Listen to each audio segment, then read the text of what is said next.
zone left corner, touchdown! Give the DJ Dozer 15, 10, 5, touchdown! Goodbye, he is gone! Touchdown, Michigan! Hoist off the Heisman! And listen to this joint go wild.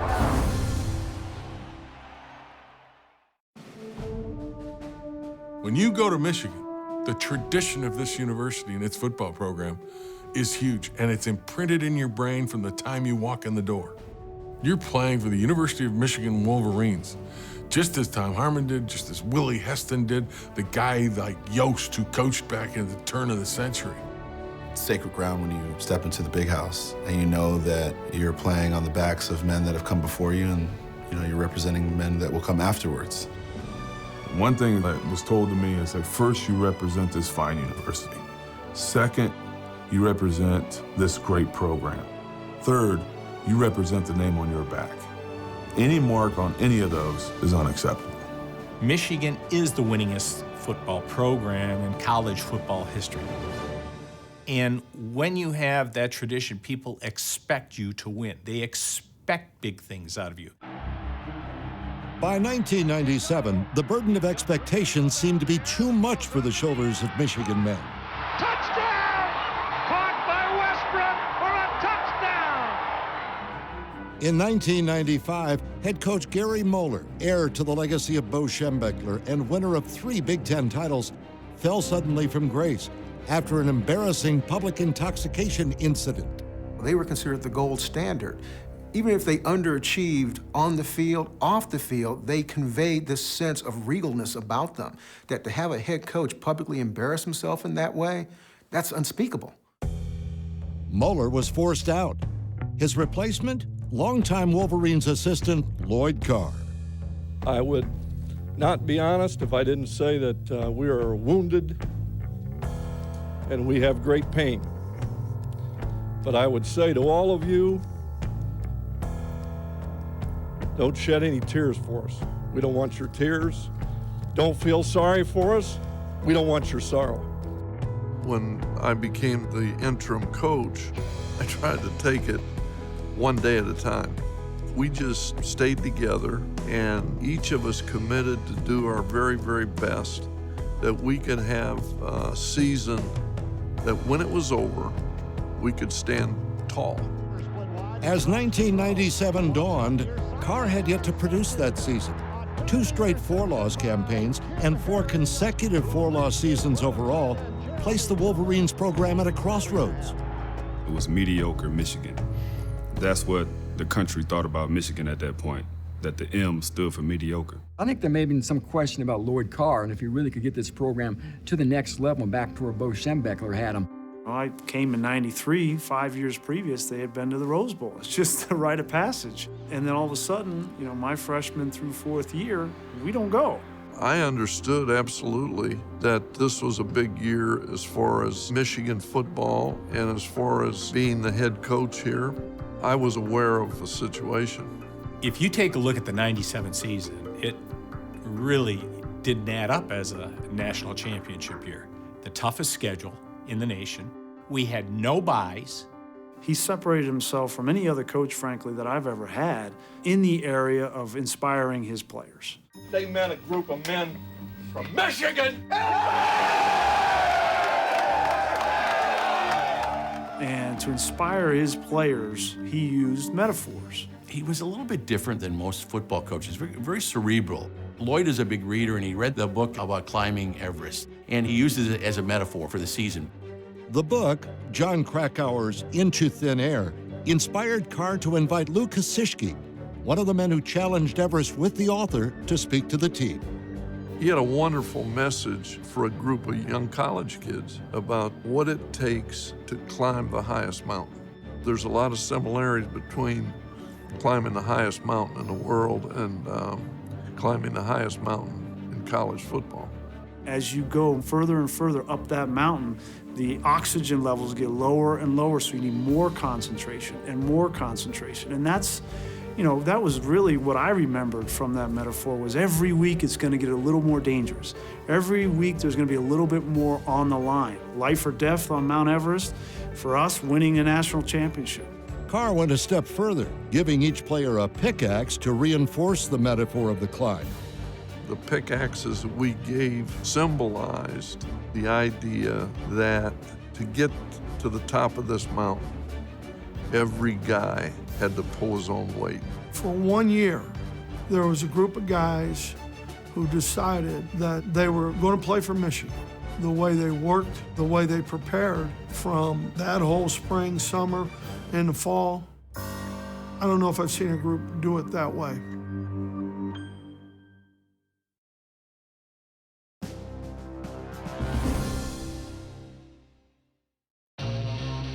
The first meeting of the year, myself and Ben Huff, we had a little disagreement about a seat in the front row where seniors normally sit.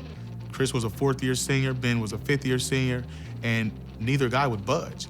I mean, that's how serious leadership was around this place. After that event happened between myself and Ben Huff, we kind of decided as seniors, everybody needs to put their differences aside and we need to come together.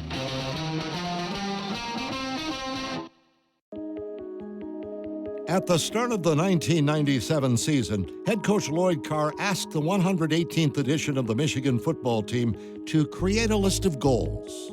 Win in the big house, go to the Rose Bowl, total defense, total offense. So we had all this confusion about a 2-3 hour meeting just writing our goals down. They could not seem to come to an agreement, so we shut the meeting down. Then we come back the next day. Finally, Charles Woodson, who didn't say a lot, but when he did, he had everyone's attention. Eventually, I stood up and I said, how about we just win? If you go out there and you just win, everything else takes care of itself. And then the air left the room. And then one guy said, well, what if we don't win a game? Then all of our goals, everything else we worked for, he said, it's a mentality. If you think we're gonna lose, then we've lost already. What that really meant was that you win your individual battles, you practice hard, you feel good after a practice that you've won that particular day at practice. All of that to me just, culminated into just win. That kind of became our motto for that season. Woodson was the kind of guy, if he came to practice and the guy across from him on offense wasn't hustling, wasn't trying to beat him, he called him out. An All-American cornerback in 1996 as a sophomore, Woodson had designs on expanding his role during his junior season. Charles and I talked a lot. He said, Ray, I need the ball. I need the football. I'm going to play offense. I don't care. He said, I'll play every down if I have to, whatever it takes to win. The toughest part for me was that you had to maintain what you primarily did, and that was defense. And Coach Carr made that very clear to me. He said, we're going to play you on offense, but if any part of your defensive game slips, then I'm taking you off, no questions asked. It's Woodson, touchdown, Michigan. You started to learn the patterns and the nuances. Charles had all the ability in the world, but he had to learn that process of it, and he very quickly picked that up because he's one of the smartest football players that I've ever been around. Hessel will drop back to throw, has good protection, throwing deep down the left sideline. Woodson in coverage, picks it off at the Michigan 45-yard line. This defense was remarkable, and a lot of it had to do with Charles Woodson in the back. He was the single best athlete I've ever seen in college football, period. He is the only player I've ever seen on any team where you're more excited to see the defense take the field than the offense. Wood was a real instinctive but studied the game football player, and he was going to take care of half the field. When the Wolverines traveled to East Lansing in late October, Woodson went from being merely great to a national phenomenon.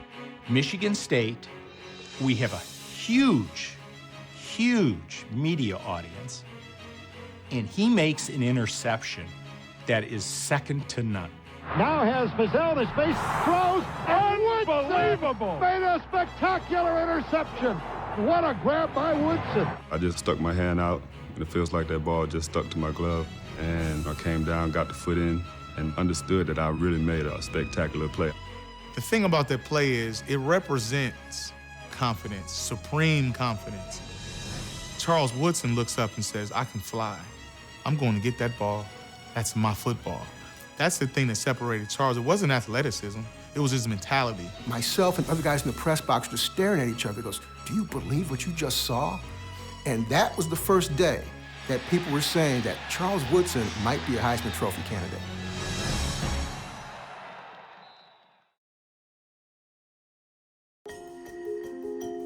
Talk about a great comeback story. Talk about a kid that just would not be beaten. That's Brian Griese. Brian Griese had faced adversity from a young age. He lost his mother at the age of 12, but he found support from a father famous on the football field and in the broadcast booth. Everybody thinks of my father as a Hall of Fame quarterback, but what we went through, I consider him a Hall of Fame father, first and foremost. He was there for me. I had to be there for him. We'd just be there all by ourselves on the weekend, taking care of each other. So this went on for, I don't know, a year or 2 years, and finally he came up to me one day and he says, Dad, he says, you need to find yourself a friend.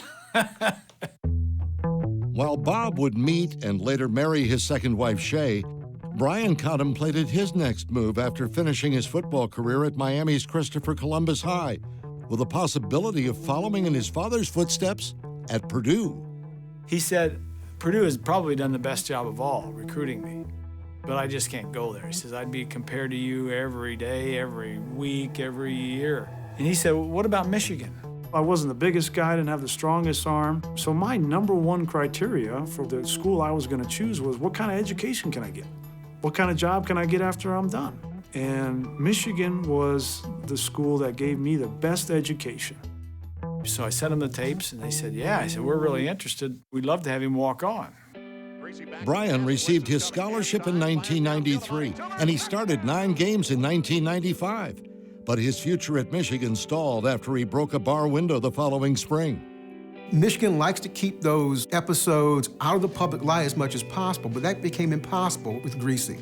I had to sit out in the spring, which didn't allow me the opportunity to compete to play in '96. And that whole year was my penance. Brian took it on himself to work out and play. Every time the team was doing something, he did something, but it was on his own.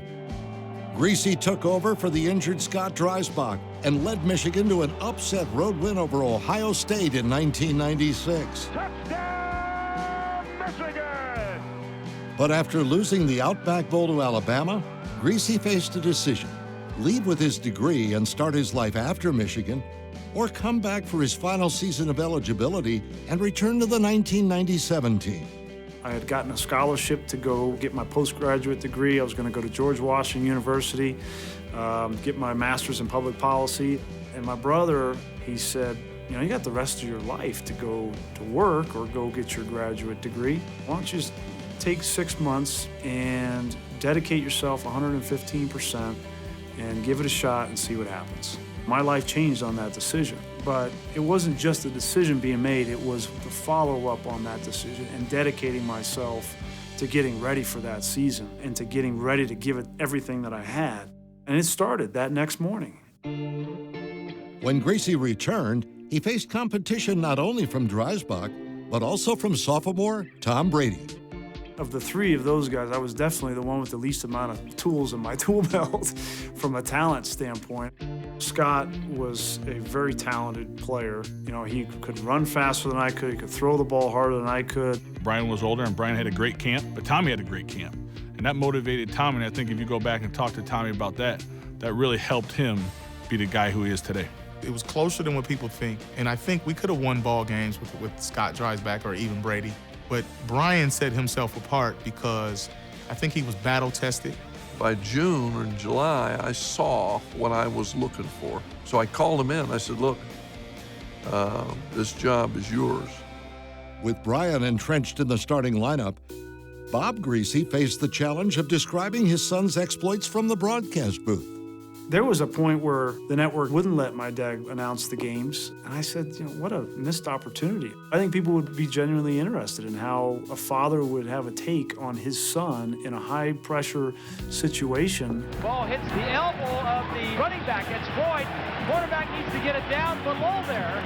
I said, Brian, me doing your games, it's going to be good news and bad news. The good news is your dad's going to get to see you play. I said, the bad news is that analyst in the booth is not going to give you a fair shake. And the last time Brian Griese ran that far, his dad was chasing him with a stick. The best part of him doing our games 6 times was I got to have dinner with him and see him. You know, because everybody else has parents that come for the games. Well, my mom was gone and my dad was working college football. So I think there was God working in some strange ways to get him assigned to our games. Greasy back to throw. Running up the pocket, throwing into the end zone. Caught! Touchdown, Russell Shaw! In 1997, Bryant threw 17 touchdown passes and just 6 interceptions, while completing nearly 63% of his passes. Good enough for all Big Ten honors. Brian was the epitome of cool. He was our leader. And I think everybody had the utmost confidence in Greasy that we were going to take this thing all the way. We had the quarterback to do it.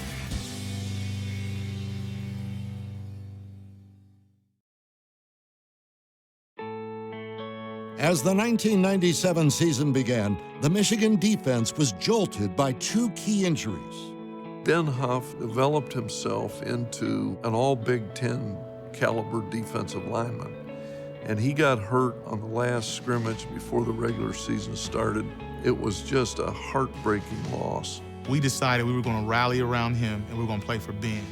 A month later, playing Indiana in the 4th game, Eric Mays, first series, knee blows.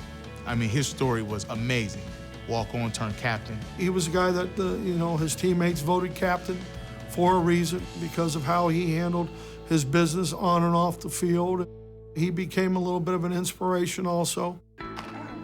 The offense faced its own challenges. First and foremost, meshing in new additions to the offensive line. We brought Terry Malone on as the offensive line coach. Malone had to go in and ask for defensive players to play the offensive line. That's how Steve Hutchinson and Chris Zeman got on the offensive line. We knew they were talented and they were tough.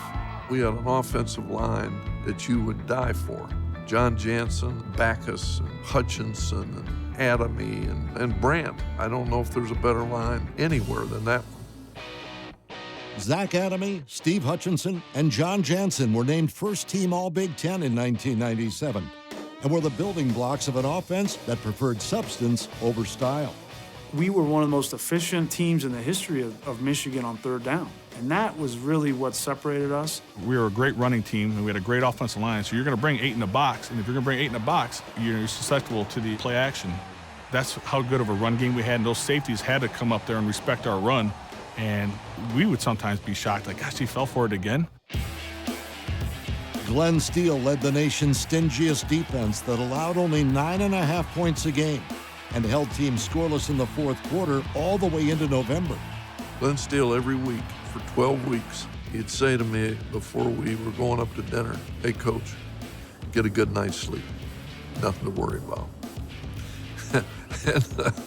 And he was right. Coach Carr would come in and be like, here, 6'6", 330 pounds, All-American, coming at you. And you got him all day. Because at that point, they would really put me on the best of their offensive linemen and try to just wear him down. You kind of have a cockiness to you, as a defense. I think there was a confidence that we all had. And they played that way. Paulus will give it to the deep man. Jensen cutting it back up the middle. He's not going to have the first down. Michigan swarms him right at the line of scrimmage. They'll take over on downs. After running off 5 straight wins to open the season, Michigan rose to number 5 in the nation and welcomed Iowa to the Big House. With the Wolverines trailing by 7 and just 1 play left in the first half, Tim Dwight sent Michigan to the locker room, trailing by 14. We were walking up that tunnel, and that's a big tunnel, as you know, and we're thinking we're going to get screamed at, coach is going to, cuss at us. He was calm. He didn't yell. He said, "Listen, you got us into this mess. Now, you need to get us out of it." And I said, "I got you, Coach." Greasy dropping to throw, gets pressure, steps up in the pocket, fires in the end zone, touchdown, Russell Shaw! And this is what defined Brian Greasy's season that year. He drove that team down the field, made a couple of very nice plays, and that was one of those games where Michigan had to survive more so than win. Greasy calling the signals, turns, fakes to Thomas, rolls right, has a man in the end zone, touchdown, Jeremy Toomer! Just remember the poise and the calmness that everyone had on that sideline and just saying, hey, don't worry about it, we're going to win the game. On the run, the pass away, intercepted by Sam Sword! Michigan will win the football game. takes character, takes determination, takes resolve. And that's what you showed today. And you showed the kind of unity, the kind of togetherness that only the great teams have.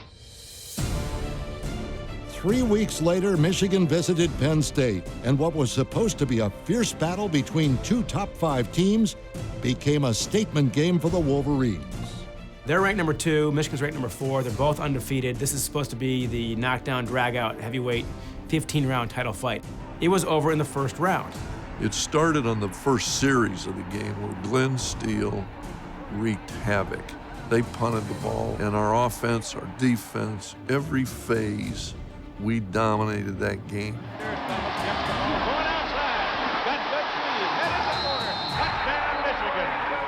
When Dadrian Taylor put his face underneath that tight end's chin, that hit symbolized how serious we were going to play football. I'm glad Dadrian is healthy and he's okay, and he recovered from that injury, but I think that Penn State game let the world know we were serious. When that game was over, I think everyone said, hey, look, we got a chance to do this thing, and it's up to us to go finish it.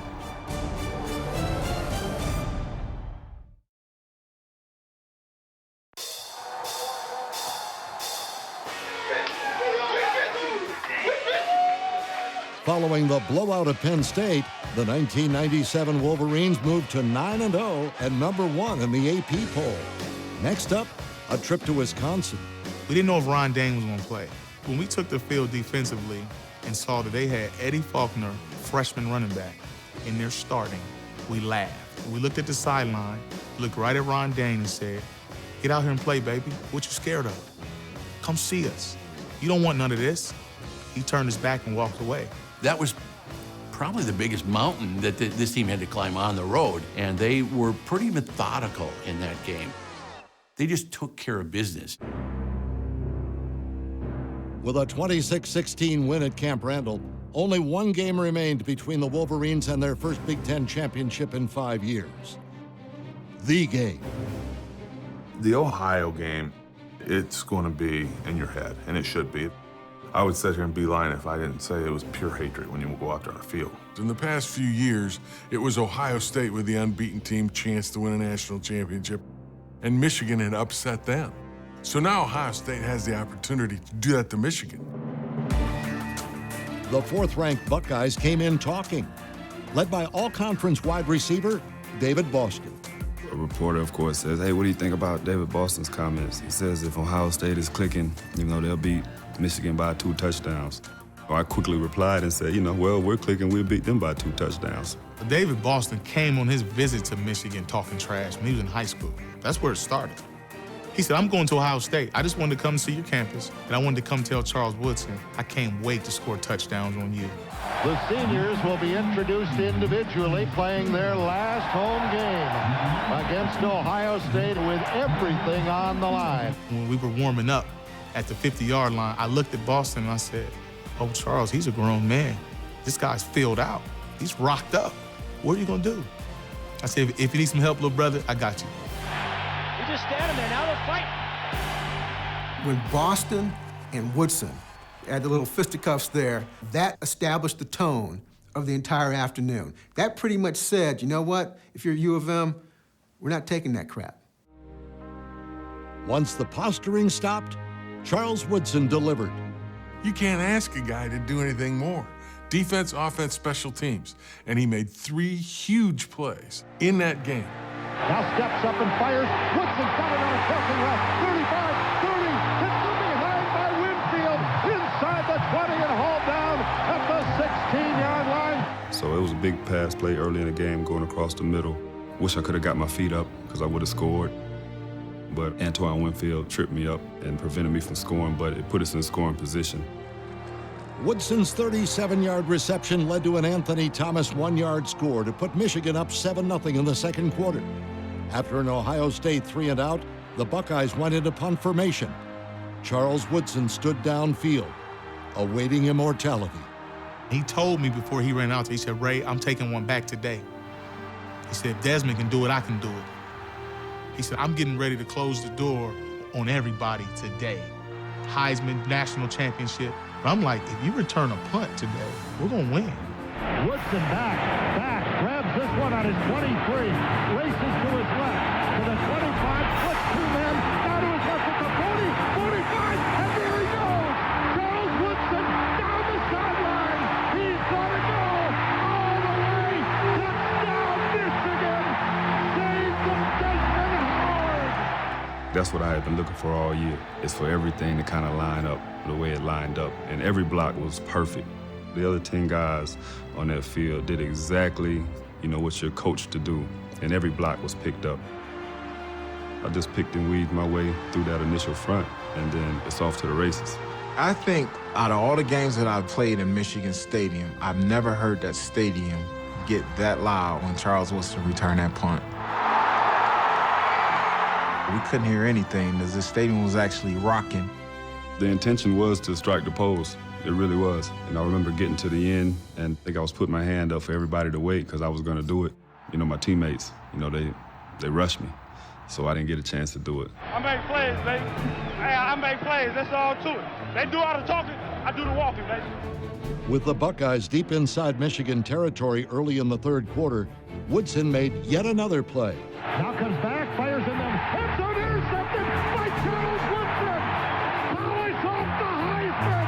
They threw down the middle. Quarterback, of course, thought he was open, and then I just streaked underneath him and intercepted the ball.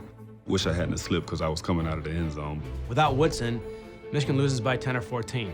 It's pretty rare you can circle the defensive player and say, that's how many points he got us that day. Now eludes another tackle at the 40, gets rid of the ball, intercepted by Weathers. He's back the other way. He's going to go.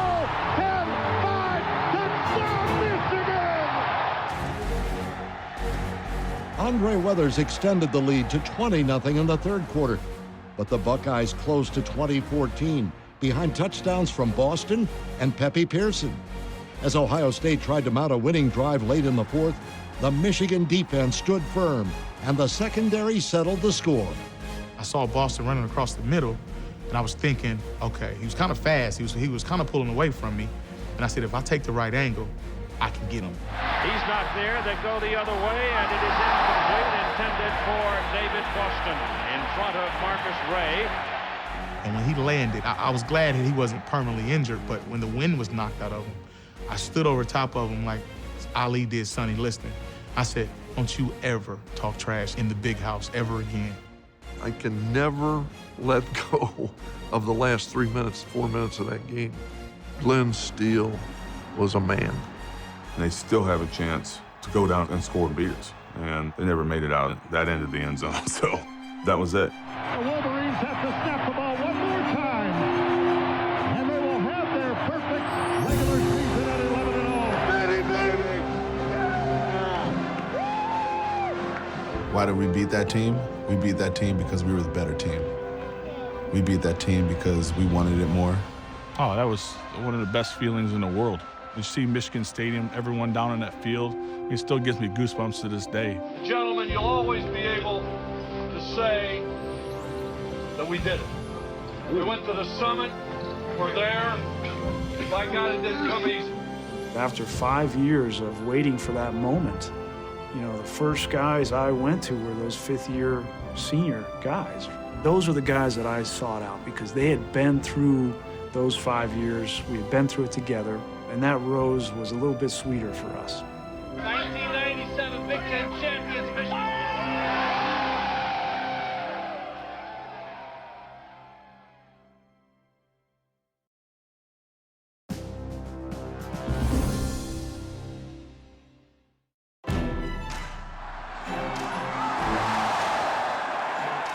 The local news said Marcus Ray hit on David Boston is going to be on the cover of Sports Illustrated. And I said, what? I thought it was very fitting for anybody who doubted us, including David Boston. I think that play represented Michigan football is back.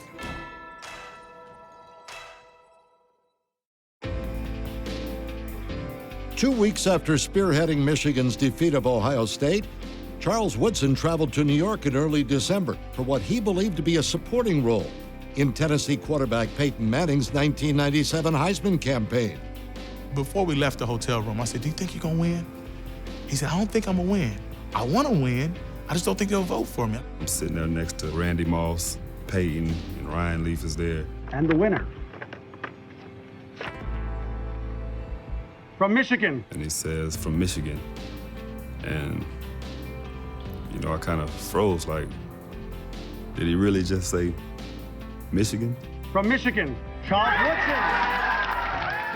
And I can remember Randy Moss kind of nudged me, get up.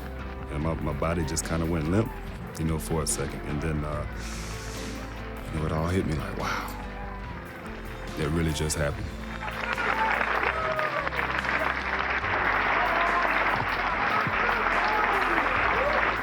I used to always tell everybody when I was younger that I would win the Heisman Trophy.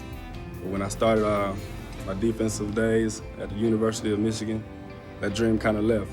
He deserved it. There's no question about that. He may have made 6 plays that just dropped your jaw.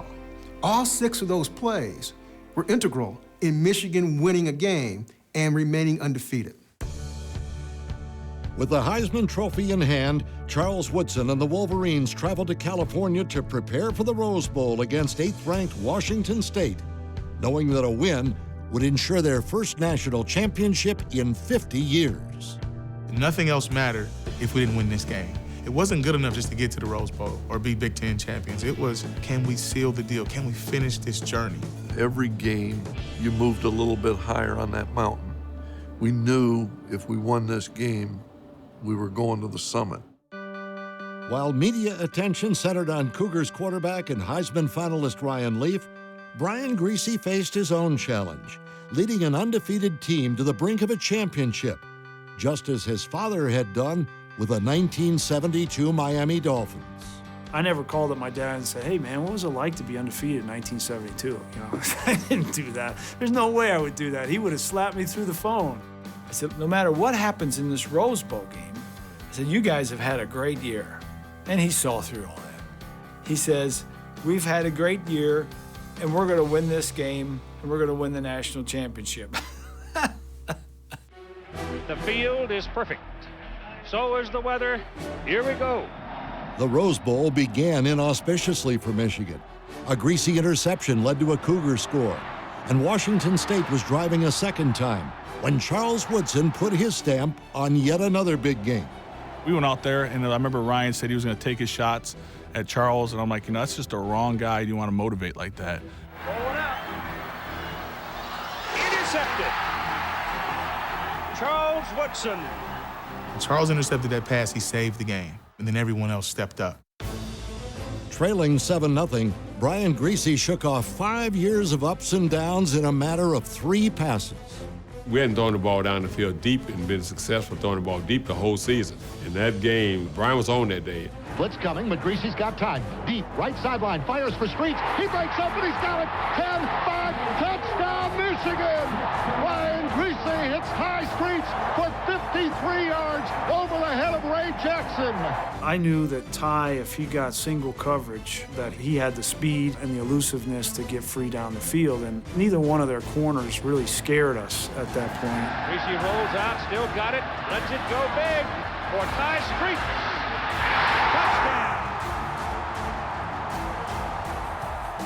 Throughout the season, I've always said Brian Griese could not throw the ball that deep. That's why they never went downfield. Look at that one. Don't start that with me now, He proved me wrong. We knew that we were going to do 2 things: take some shots down the field and then be able to control the ball and keep it away from that offense and protect our defense a little bit. But when the shot was there, take it. Griese bootleg right, firing deep for Tuman. Touchdown, Michigan! Off the play-action fake.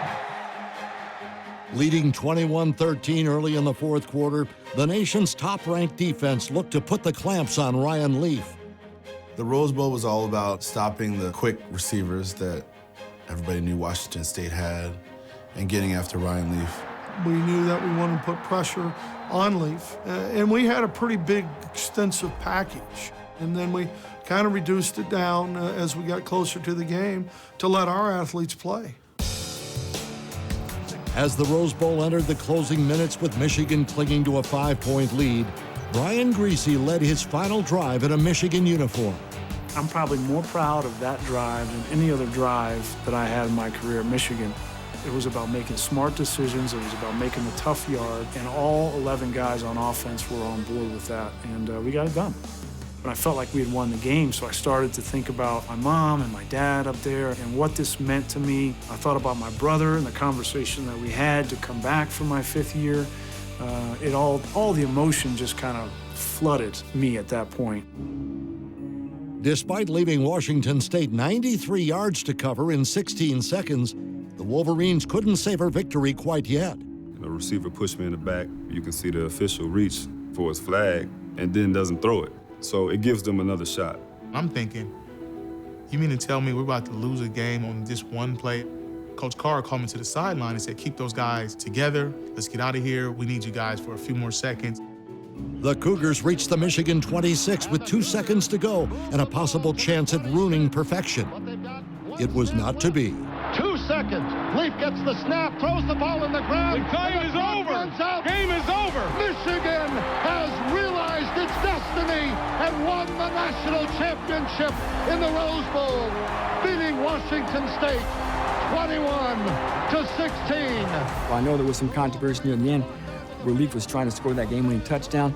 I'm not sure if he spiked the ball on time to stop the clock, though. We celebrated, but it took us a while because I can remember being almost at midfield. I didn't know what had happened. It was one of those moments that you dream about, and I just remember that blue, that amazing blue, bleeding onto the field. The MVP in today's ball game.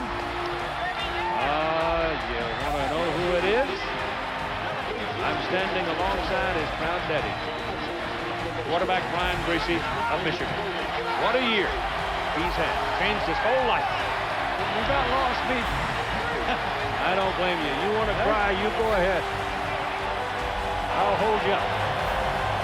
That's shake, Greasy. You guys got me crying. Oh, Nelly. You want to know who the MVP is? I'm standing right next to his proud daddy.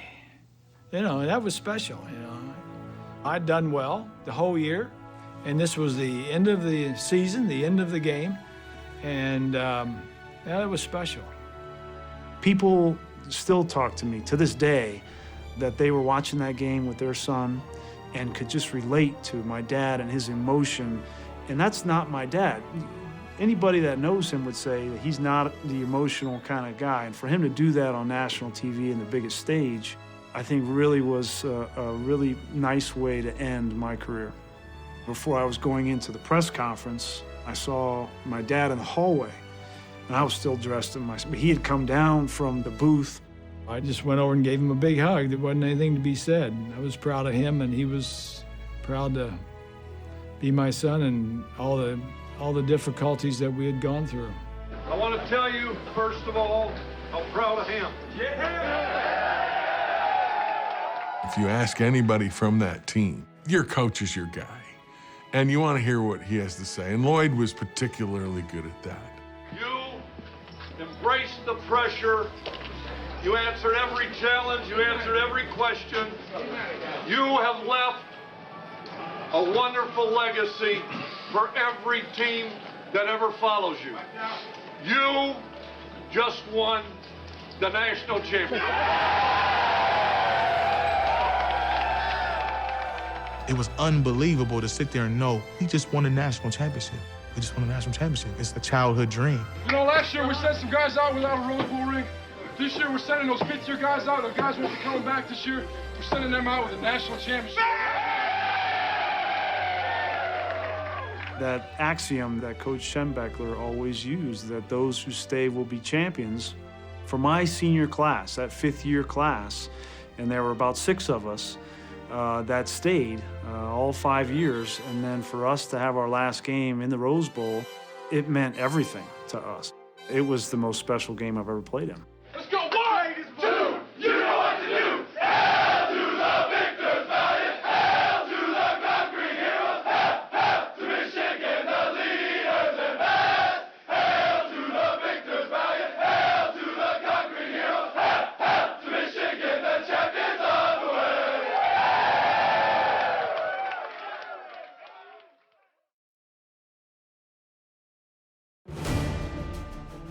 For the entire season, everybody in America, especially the last month or so, wanted Michigan and Nebraska to meet. I'm the only person who could pull it off. Michigan was locked into going to the Rose Bowl as the #1 team that year. Of course, pre-BCS, teams and bowls had locked-in agreements. The Big Ten, Pac-10, of course, were going to go to the Rose Bowl. Had this, of course, taken place a year later, we would have had Nebraska facing off against Michigan in the BCS title game. I was covering the Orange Bowl that year, and I remember in Miami, after the Rose Bowl game, Nebraska came into that game knowing that if they just obliterated Tennessee, they would have an excellent chance at getting a national championship. Nebraska did just that, throttling Tennessee 42-17 and creating a split title. The writers giving Michigan the national crown, the coaches giving Nebraska the top spot. I wish the BCS was a year earlier, but we could have had a shot at playing, Nebraska, and made the best man win. At the end of the day, it didn't diminish what we accomplished one bit. Not in our mind, not in history. We consider ourselves the national champions. And the consensus National Coach of the Year, the head coach, Lloyd Carr. Lloyd winning that championship this year pretty much said to everyone, you know what? This program can win a national championship using the same principles that Bo had established years ago. I think it legitimized Lloyd Carr. Remember, Bo Schembechler, for all his accolades and all his greatness, never won a national championship. This was the Big Ten's first national championship since 1968, so it definitely elevated Lloyd Carr a whole nother level, and I think made him one of Michigan's all-time great coaches. If you win the national championship, you don't have to explain anything. And in the final analysis, we had great players. This was a great football team. They say that the greatest teams always have the greatest leaders, and it's true. This group of seniors led this team through the most difficult season, the most difficult schedule, and to the summit of college football. 31 players from that team ended up going to the NFL. 31 players. That's more than a third of your scholarship players. That is a loaded team. The 1997 Wolverine team gave Michigan a national championship and continues to give to the university in other ways, with Lloyd Carr and 3 of his brightest stars spearheading fundraising efforts for Mott Children's Hospital. Woodson, Greasy, and Hutchinson, they're making a difference. Not as football players. They don't need to. The most valuable thing you've got is your time. And yet they give of their time, their money too, but give of their time to help others less fortunate. For us in '97, the chemistry certainly had a lot to do with Coach Carr and his inspiration and leadership, but the family feel for us that year, a lot of that stemmed from our relationship with the Children's Hospital at Michigan. The Greasy Hutchinson Woodson golf tournament raised a lot of money. And I think that speaks to the feeling that people had for these guys.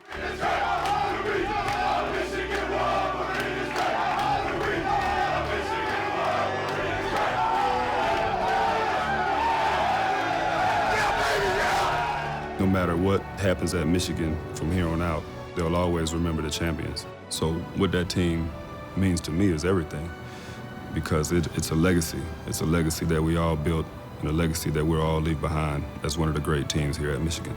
I think about a team that stuck together through and through. I think about a team that Coach Carr coached perfectly. And I think about a team that will always be national champions of 1997.